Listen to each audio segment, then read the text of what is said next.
Let me start with matrix games. So I promised you that I would have to do some notation from time to time, and here's the setup that I have for matrix games. The standard setup is you have finitely many pure strategies, call them E1 to EM, and you have mixed strategies that are in this strategy simplex. So they're probability, they're frequency vectors. The components add up to 1, that should say equals 1 there, and each component is non-negative. They can be individual strategies, so people can play mixed strategies, or they can refer to, the mixed strategy can refer to the population, and that would be the frequency of using strategy I in the population. To have a game, you also need payoffs, and since this is a two-player game, I'm going to denote the payoff that EI gets when it plays against EJ using pi. So pi EI EJ is the payoff of EI against EJ. And the assumption is in these matrix games that mixed strategies end up, the payoff of one mixed strategy against another mixed strategy is just linear in these components of the mixed strategy vector. And the matrix then comes about from the entries of the M by M matrix are these payoffs to the individual pairs. Okay, so there's some standard notation. The assumptions to get the replicator equation from a biological perspective are the following. Well, I haven't listed them all, so here are 4 assumptions. That each individual receives a payoff from one random pairwise interaction. So I'm not having assortative mating, I'm not having spatial effects, I'm not having most of the things that were talked about in this morning's talks, no networks, anything like that. These are well-mixed populations. Payoffs translate directly into fitness, which what I mean by that is reproductive success, number of offspring. Offspring are clones of their only parent, so we have haploid species, if you like. There's only one parent, and individuals use pure strategies. So those are 4 assumptions. There are other ones, so I'm assuming that there's no effect on payoffs or fitness due to population sizes. And as I mentioned, I'm assuming there's no spatial effects or things like that. So all of these assumptions, of course, are not true. I can't see any one up there that's true for biological species, but we're going to use them anyway. For instance, offspring are not clones of their only parent. I can see that in my own children, and I can even see it in my first grandchild that's 6 months old. She doesn't seem to be like any of her parents or grandparents, or has her own personality. It seems to be fairly standard thing in humans anyway. To get the replicator equation, so this is how it was developed in the late 1970s, and this second assumption that payoffs translate directly into fitness ends up with this differential equation here, that the number of individuals who use pure strategy I at time t is changing. This is a derivative at a rate proportional, the per capita rate proportional to the payoff of that strategy, given the population state. And then by a little bit of calculus, so just using calculus on this equation here, this dynamical system, you end up with this one. And that is the replicator equation for matrix games. And what it says is that the frequency of a strategy I increases if its expected payoff is bigger than the population average. So pi p against p is the population mean payoff. There are lots of properties of the replicator equation. There are other game dynamics that satisfy that the payoff of the frequency of a strategy goes up is more faster if it has a higher payoff. But this is one particular one, and as I said, I'm claiming it's the most important one. I've said a lot of these things already on this slide, but again, I'll mention it that I do consider the replicator equation as the most important game dynamics that there is, and it was started in the late 1970s by Taylor and Yonker. There are other ways of getting the replicator equation rather than the biological perspective. You can do an argument using rational justification. And perhaps the easiest way to get that is through the proportional imitation rule of Karl Schlag, which says that in this population, each individual samples one random individual and checks the payoff that that individual is getting. If that individual gets a higher payoff, then he switches to that payoff, to that strategy, but only with in proportional to the difference in the payoffs. So if the payoff difference is very small, there's a small chance of switching, and if it's very large, then there's a large chance of switching. If you put down what the mathematics comes out, it comes out to be the replicator equation. Okay. So I am going to talk about the folk theorem of evolutionary game theory a little bit. This is different than the folk theorem that Ken Binmore mentioned this morning. This is not to do with repeated games, which is what the standard folk theorem from game theory does. This is the one from evolutionary game theory. And it was named such by Joseph Hofbauer and Carl Sigmund in their book in 1998. So the replicator equation satisfies the following three results. A stable rest point of the replicator equation is a Nash equilibrium. Any trajectory in the interior of the strategy space, so the space of frequency vectors that converges has to converge to a Nash equilibrium. And the third one is that a strict Nash equilibrium is locally asymptotically stable. So the theorem's at the top there. Just to be completely rigorous, I've put down the notes of what all those terms meant. So I've put down what a rest point means for a dynamical system. Basically that pi dot is 0 for all I. I mentioned what a Nash equilibrium is. This is a symmetric Nash equilibrium. It's a symmetric game, which says that the Nash equilibrium does better against itself than any other strategy does against the Nash equilibrium. It's a best response to itself.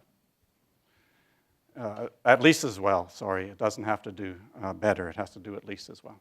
And it's strict if it does strictly better. Stability is in the sense of Lyapunov stable, so trajectories that start close to a point stay close to that point. And the local asymptotic stability is stability plus all trajectories that start near that point converge to P star. Okay, so those are technical.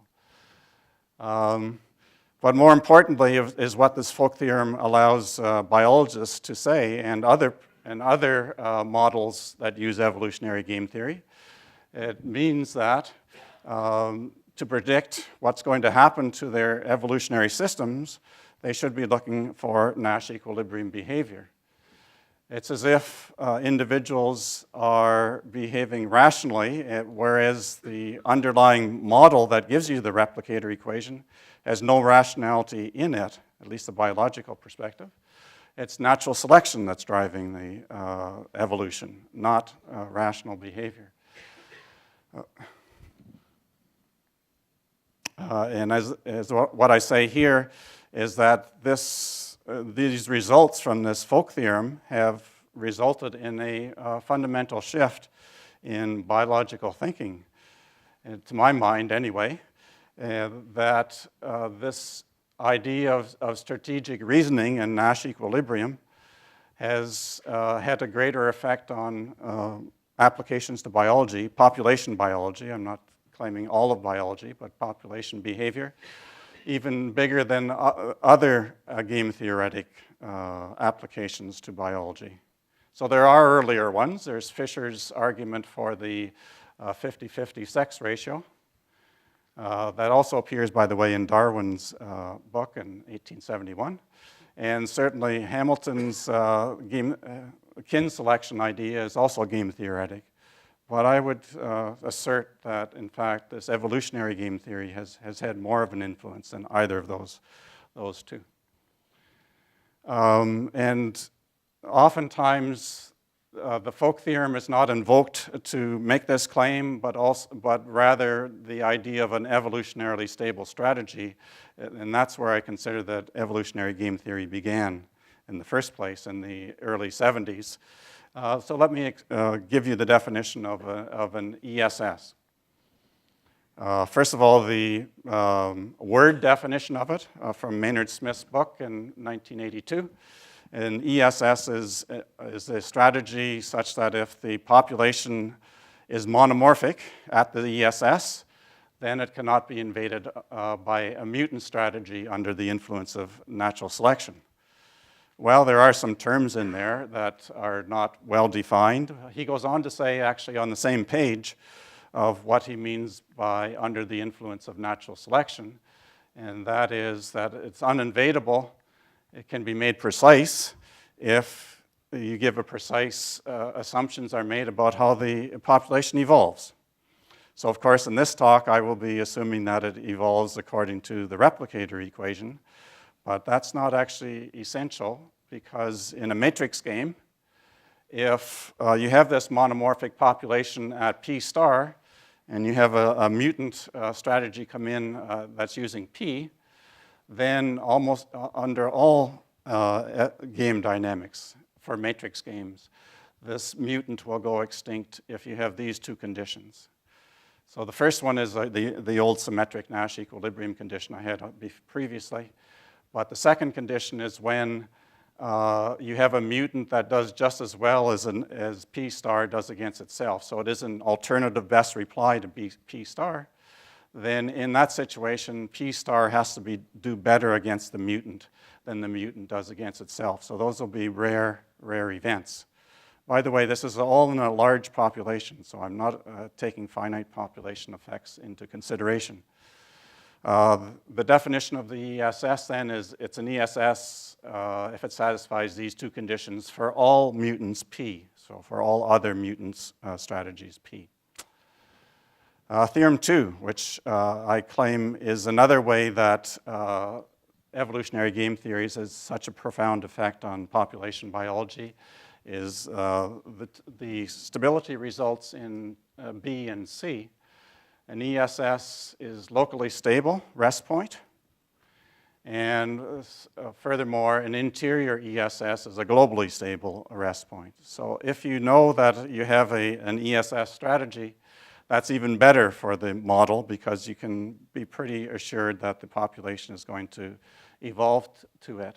I would also like to emphasize a part of this theorem. It's not emphasized as much, but it deserves to be. It's another characterization of an ESS.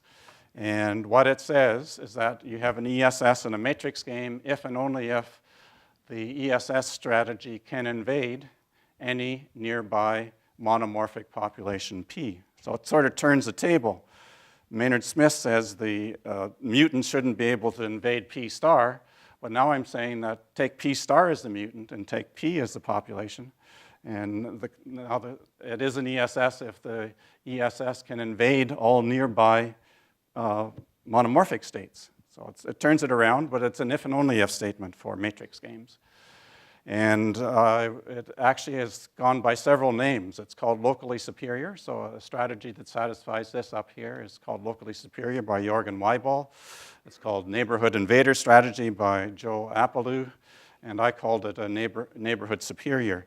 One reason for all these names, different names, is that because it changes in those other types of games that I listed in the outline. And there are differences between these three things in those other games, and I'll say something about that later. It is actually the easier one to generalize rather than Maynard Smith's two conditions, the stability and the Nash equilibrium condition. This one's easier to generalize to other games. Just a note on the proof is that it does rely on strict Lyapunov function. This is a Lyapunov function that is strictly increasing, except at the ESS, locally strictly increasing. And that comes from Hofbauer, Sigmund, and Schuster in 1979. It's tempting to add those stability conditions to the Folk theorem. because it turns out that the ESS being stable happens in a lot of other game dynamics, not just the replicator equation, but for a lot of other ones. However, I don't recommend that because those stability conditions in the theorem for the ESS are not true in certain situations. So it's not true for discrete time dynamics, typically. Global stability of the interior ESS is not true for other game dynamics, including these monotone selection dynamics. I won't define what that means. And furthermore, there are Nash equilibria where that the dynamics converges to that are not ESS. So if you want to just restrict yourself to ESSs, then you would miss these other ones that appear. And to see that these things are, all of these problems arise already for 3 strategy games, in particular the rock, scissors, paper game. This is a generalized rock, scissors, paper game. The standard one has entries plus and minus 1 rather than these other numbers. But this is a rock, scissors, paper game because rock dominates scissors. These are the payoffs to the row player. So 6 is better than 0, and 0 is better than minus 4. That means in the rock, scissors game, the rock wins.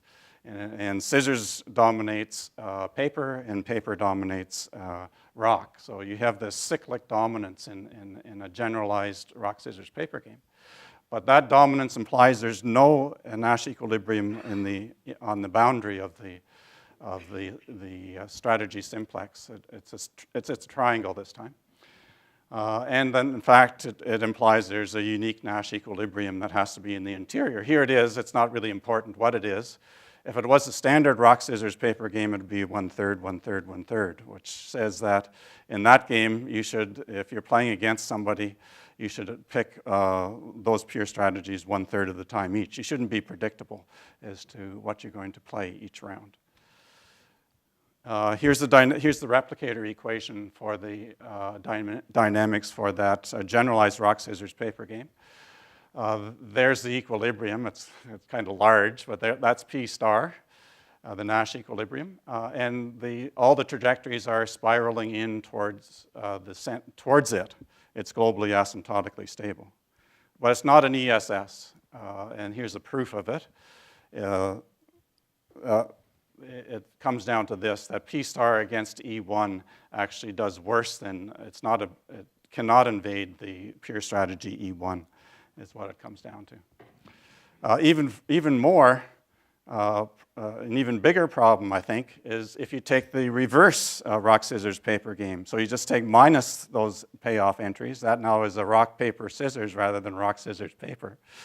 The trajectories get reversed. So in fact, it spirals out.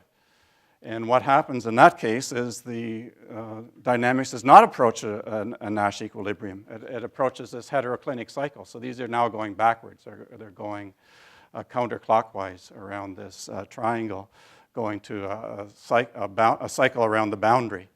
So here's a fairly trivial example of a game where there is no convergence to an equilibrium behavior. And that's not just a problem for ESS, it's actually a problem for the Folk theorem, because the Folk theorem says you're supposed to be able to predict what goes on by looking at Nash equilibria. Well, you can't in the reverse one of this. It's not doing that. Well, the Folk theorem actually does have more pressing problems too. It's not actually true for all game dynamics. And I will show you one, I hope, I should have time to do that.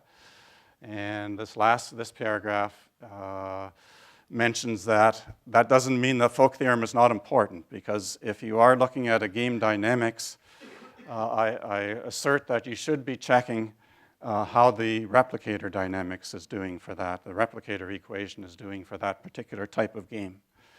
If you have another game dynamics that doesn't satisfy the properties of the Folk theorem, especially for matrix games, it means there's probably something suspect with this game dynamics that you're looking at. Symmetric population games So population games, as opposed to matrix games, are quite straightforward generalization. The only difference is, instead of pi, the payoff of the pure strategy I against the mixed strategy P, this does not have to come from a matrix anymore. It doesn't have to be linear. All you need to assume is that you should assume it's continuous, or at least. As long as that's a continuous function of the population state for all pure strategies I, then in fact the replicator equation stays the same. It's exactly the equation I wrote down there because I never had a matrix in the notation. I just put down the payoffs. And in fact, the Folk theorem is the same. So here's a situation where this Folk theorem still holds.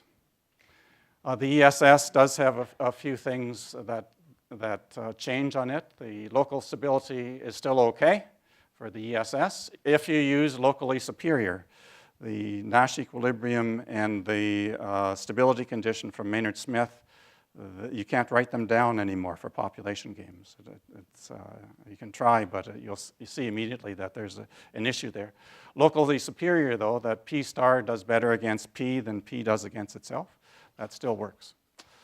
And furthermore, the C part of the ESS theorem doesn't work because interior ESSs don't have to be globally stable. Population games do have quite a few applications to biology as well as to other things, to human behavior. I've mentioned a few here. So the sex ratio game, Maynard-Smith's version of it is one application, and another one is congestion games by William Sandholm in his book. I'm going to look at a different example, though. And in this example, other game dynamics will come up naturally rather than the replicator equation. And this is the so-called habitat selection game, one of my favorite games for the last few years. It actually has been around a long time, only it wasn't called a game. It's been around since 1969 when Fretwell and Lucas discussed how a single species should distribute itself among a bunch of habitats or patches. And what they said is that the species should distribute itself as an ideal free distribution, an IFD.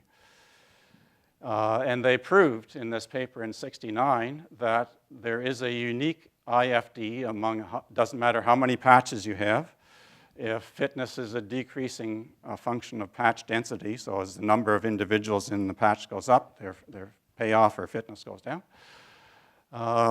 Their definition of an ideal free distribution is this: all individuals in an occupied patch have to have the same fitness. And this fitness is at least as high as what would be their fitness in any unoccupied patch.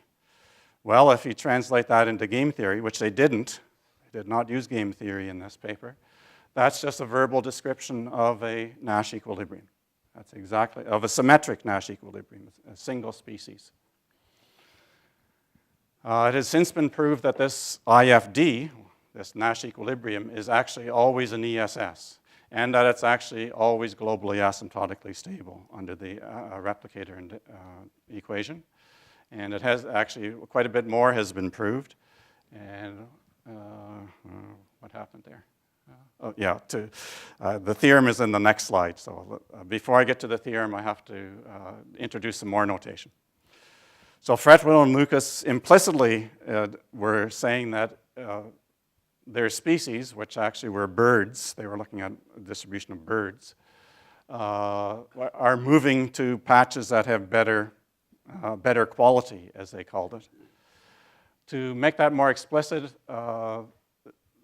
we can introduce a transition matrix between patches. So capital I, little I, J is the probability of moving from patch J to patch I per unit time when the state is currently in P, which gives you a dispersal dynamics or a migration dynamics between patches. This is the vector form of it.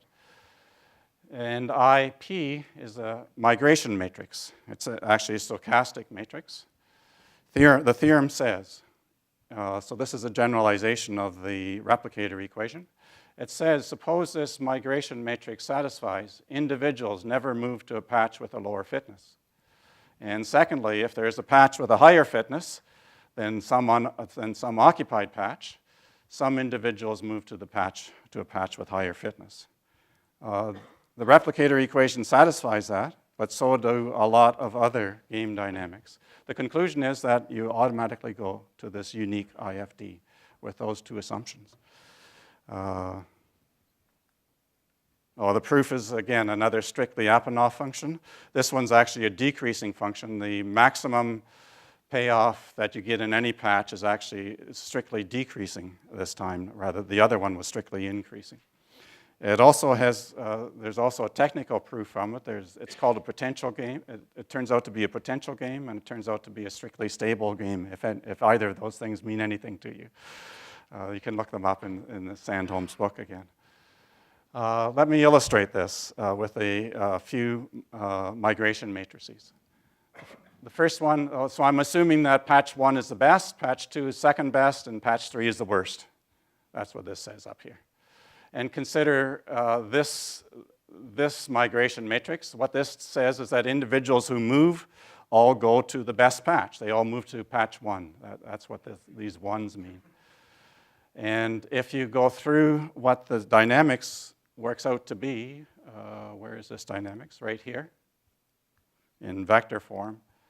It comes out to be that the evolution of the population state is equal to the best response to P minus P, and that is called the best response dynamics. So it arises very naturally here. These are what I would call ideal animals. They know exactly the payoff of every patch, and if they move, they're going to move to the best one.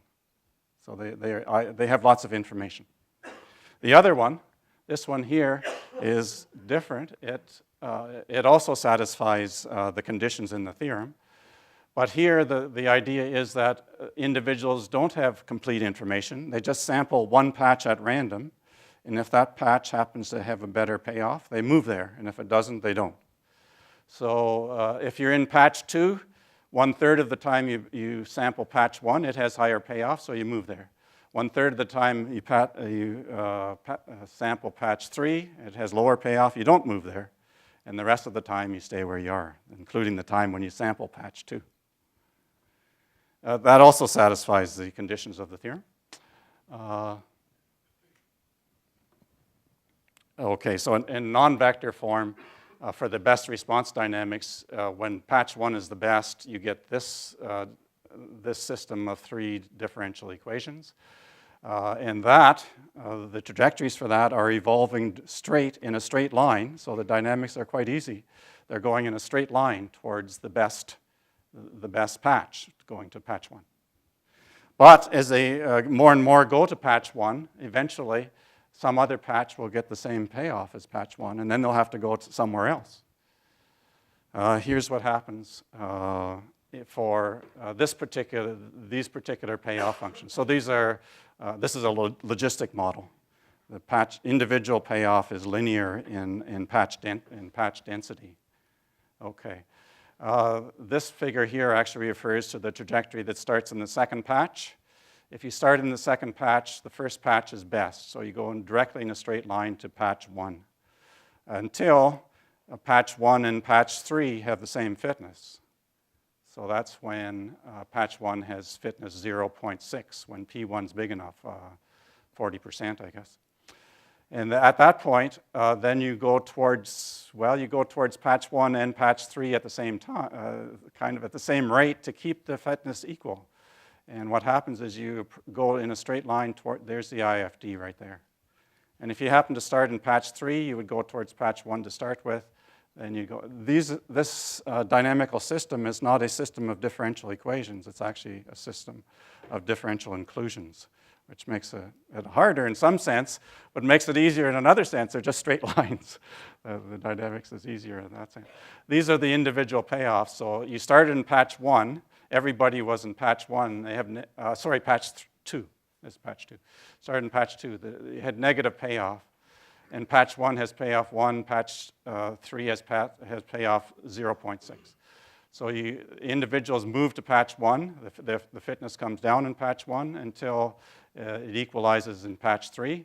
And then after that, you move in a direction so that these two have equal payoff from then on until you get to the IFD. So there's the trajectory in payoff space, and here's the trajectory in phase space over here. The other one, so this is the non-ideal animals. So they are only sampling a patch. They're not sampling all patches. They don't have complete information. The trajectories, oh yeah, so here are the trajectories for, it's kind of obscured a bit because of this cube. This was the original one here, the best response dynamics. They moved in straight lines. This time, if you start in, I don't know, I think it's up here is when you're in patch 3. You don't move in a straight line anymore. You move in a curve until patch 3 and 1 have the same, and then you move in a straight line after that. Here's what happens with patch payoffs. It typically tends to take a little bit longer to get to the IFD. You do get there in finite time, but it takes a bit longer because some people are going to the wrong patch, well, not the best patch originally. They go to an intermediate patch, and then they eventually go to the best patch. You can also do the replicator equation. So the replicator equation also satisfies the conditions for the theorem. So this is the best response. This is this sample 1 patch, and the replicator equation actually samples 1 individual. That's the rational approach to the replicator equation. These are, again, the trajectories for patch payoffs. You notice that they all end up with equal payoff eventually. So they all end up at the IFD. Replicator equation takes infinite time. These ones take finite time. Okay. I would like to emphasize the result here that in all cases, the biologists, they don't have to care what the dynamics is. You end up at this IFD, this Nash equilibrium, no matter where you start and no matter what your dynamics is. All it has to do is satisfy those conditions in those 2 kind of minor conditions in the theorem.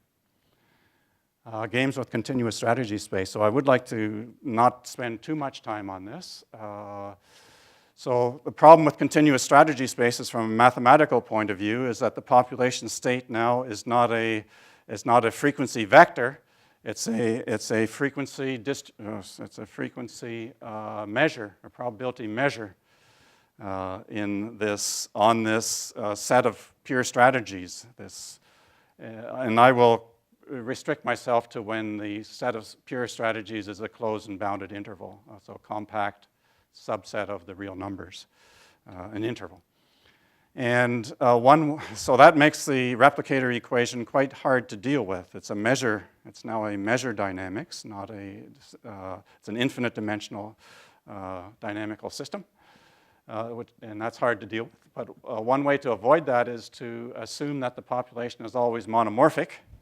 It's kind of along Maynard-Smith's idea. And then assume that if X does better than, if Y does better against this monomorphic population than the monomorphic does against itself, then the population should move in that direction. One model of that is this one down here, so which says that the monomorphic population, X, the monomorphism X, moves in the direction of, if the first partial derivative of the payoff with respect to Y evaluated at X is negative, then X moves to the left, and if it's positive, you move to the right. So that's called the canonical equation of adaptive dynamics in the early 90s. So that's after the replicator equation for sure. And there it is again. Sometimes you put a constant up here depending on what the rate of mutation is. Of course, it's a rest point if this is 0. In the interior, it's a rest point if this partial derivative at x star is 0. And it's called convergence stable if it's asymptotically stable under this. Well, this is just a one-dimensional dynamic, so it's not a measure space anymore. It's just a one-dimensional dynamics. And it's easy to determine when this is stable. You just take the partial of this with respect to x now and evaluate it at x star. And mathematically, this gives you the second order partial with respect to the first variable plus the second order mixed partial. and that has to be negative. And then that is called convergence stable. I promised you to show you that the Folk theorem is not always true, and here's the proof of that. So we have a strict Nash equilibrium. This is the definition of a strict symmetric Nash equilibrium. You can now take the partial derivatives, the first partial, that's essentially the same as saying the first partial derivative, the second order partial derivative with respect to the first variable is negative. That's only a local result, but if it's a typical type payoff function, pi at yx, then it'll be global. So this is a strict Nash equilibrium, and this is when it's stable. So it's easy to construct now stable rest points that are not Nash equilibrium. You just have to satisfy that and not that. So mathematically, it's trivial to do that.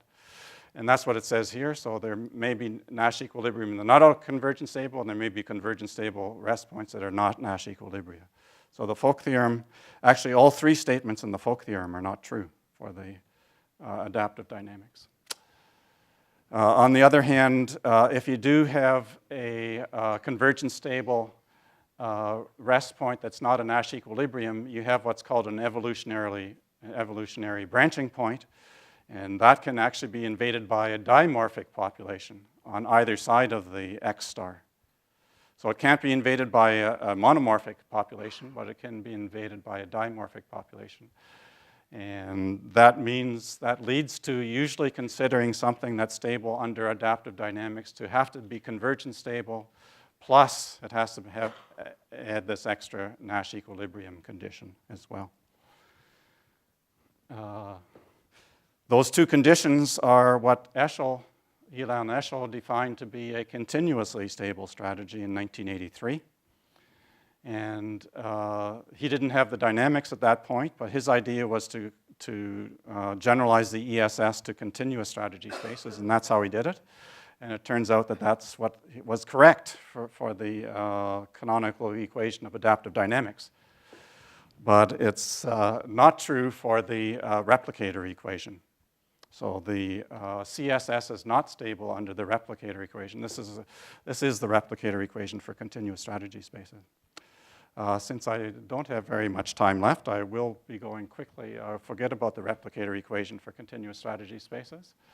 I won't say very much about asymmetric games either. So asymmetric games, I call them two-species games. There are two roles. These ones have two roles, and they correspond to the species. And then interactions between individuals in the same species are intraspecific interactions, and between the species are interspecific interactions. The Folk theorem is still true for the replicator equation. There is an idea of a two-species ESS. I should mention that when there are no intraspecific interactions, so if you only have interactions with individuals in the other role, then Reinhard Selten in 1980 proved that the only ESS, or the only, is a strict Nash equilibrium, and those are the only things that are asymptotically stable for those particular games. So I would like to spend a few minutes on extensive form games before, I guess I won't get to my, what I wanted to get to.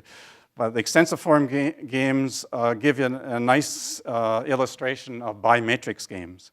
And they actually, extensive form games appeared the same time as normal form games in 1944 by von Neumann and Morgenstern. John and Oscar, I guess, as Ken Binmore would call them. They model a series of interactions between the same two individuals. Here's an example. This is what's called a perfect information game. Player 1 chooses between left and right. Player 2, if player 1 chooses right, player 2 chooses between little left and little right. And these are the payoffs. This is a payoff to player 1. This is a payoff to player 2. This is actually a well-known example. It's called the chain store game by Selten. It's called the entry deterrence game by Weibel, and it's equivalent to the ultimatum mini game of Ken Binmore and others. the bimatrix form for that, so it's, you can easily write down the bimatrix form. These are the payoff. This is the payoff to player L, capital L. This is the payoff to player little l. It has two Nash equilibrium outcomes. One is the strict Nash equilibrium pair RR, this one right here. 2 is bigger than 0. 2 is bigger than 1, and 2 is bigger than 0. That makes it a strict Nash equilibrium.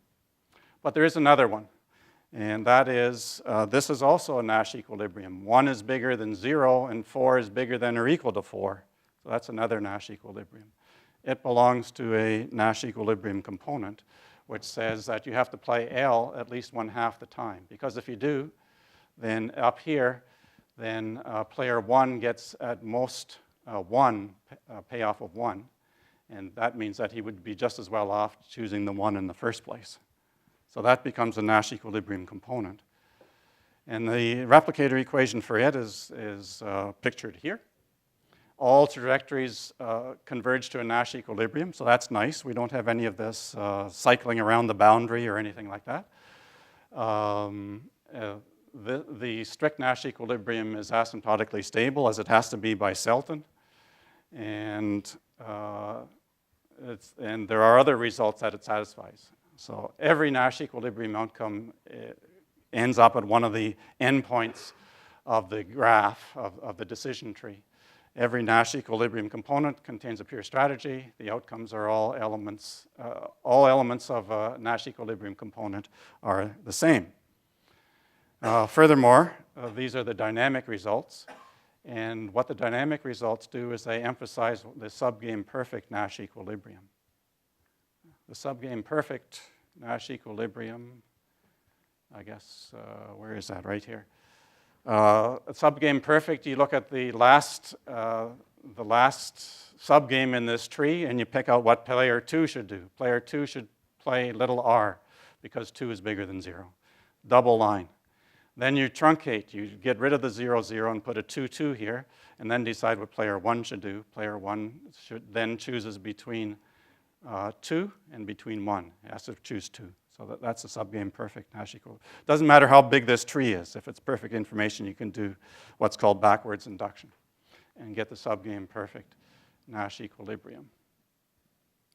The subgame perfect one is if you have something that's attracting, which is part of being asymptotically stable, it has to include the subgame perfect Nash equilibrium. And the subgame perfect is locally asymptotically stable if and only if it reaches all the endpoints of the tree. The same results are true for all perfect information games. And let me just, okay. Well, the prey recognition game, so I won't have time to do that. But let me show you the tree.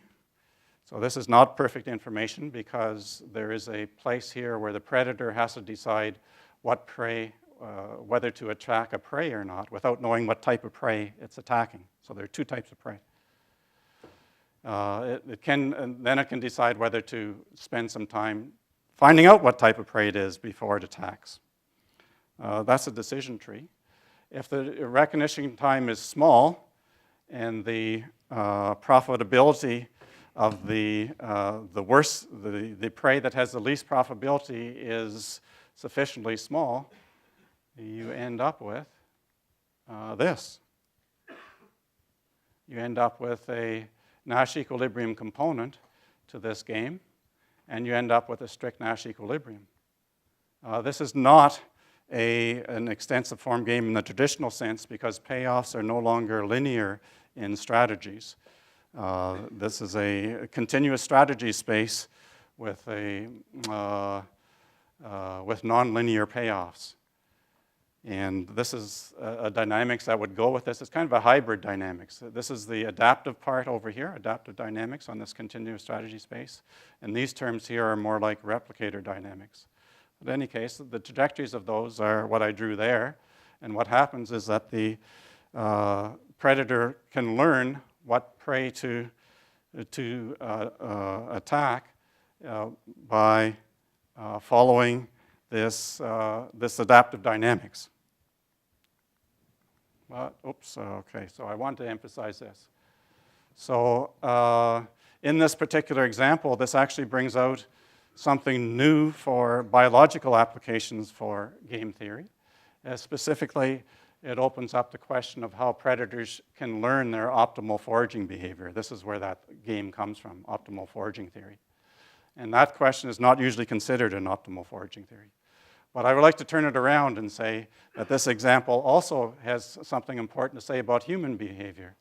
It's specifically, how do you incorporate the time of an interaction into rational